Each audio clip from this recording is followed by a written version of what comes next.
Elder, my name is Tayo, property consultant and a realtor, and today I want to share with you one very important thing you need to do if you're buying land, especially if you're a first-time buyer. Okay, this is not for experienced real estate buyers or people who've been buying land, buying houses, but if you are a first-time buyer, you've never bought land before, and you're beginning to think of, I need to buy land.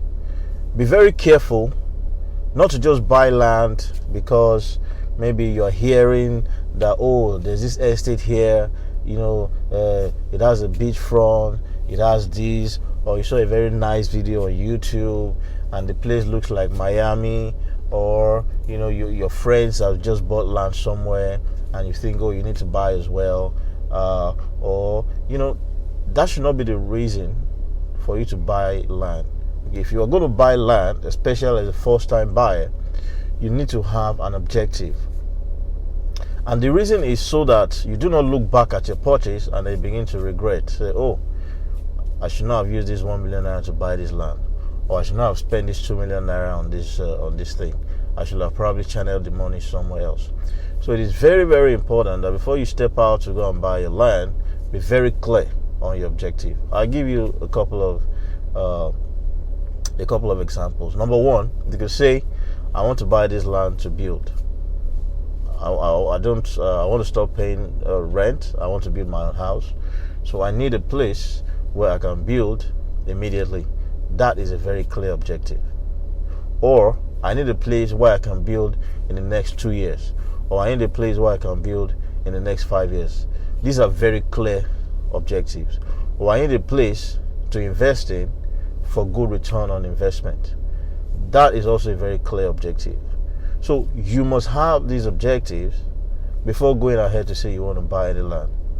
And also, this objective of yours must be communicated to your realtor. So if you're working with a realtor, even if you see adverts for a land somewhere and you are interested, if you reach out to the person who put out the adverts, ask the person, this is what I have in mind. I want to build in the next 1 year. Do you think this place is suitable?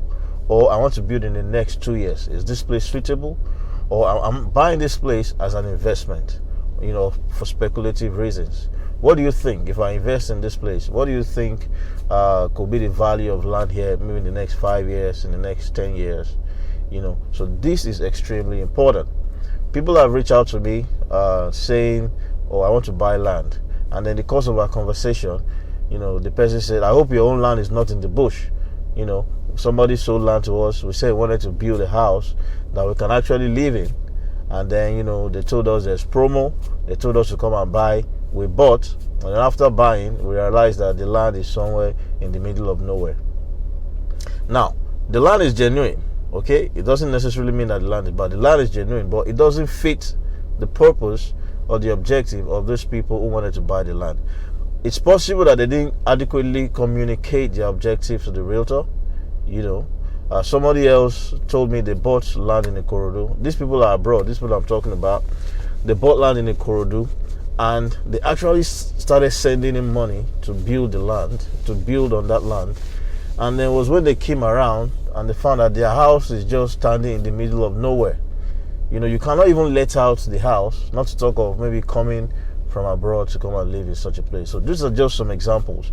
Another thing is, I remember someone, just was telling me, he said, he just bought land. What he had in mind, he wanted to do pig farming, but it was after he bought the land, farmland. They told him you cannot do pig farming in that particular area. There are some places where if you are building, let's say a residential area, and you want to build, you can't do more than 2 floors. You can only do your ground floor and the first floor. So if what you have in mind is you want to do maybe 3 floors or 4 floors, you will not be able to do that. So for these reasons, it is very important that your own objective of buying that land, you have to be clear on your objective, and also that objective must be communicated to your realtor. Whatever money you have, I believe you want to put your money to the best possible use, and you don't want to make a purchase that you look back and you start having regrets. So it is for this reason that you need to be clear on why you want to buy the land. I want to build a block of shops or a shopping complex where I have shops that people can rent, or I want to build a block of offices. Whatever it is that I need to do. I want to build a school. I need land to build a school. Such a land has got to be in a location where certain things have to be in place. So this is very important when you're buying land, especially when you're new into the business. Don't rush to buy any land. Make sure you are clear on why you're buying that land and communicate the same to your realtor. Thank you very much for watching this video. I'll see you again soon.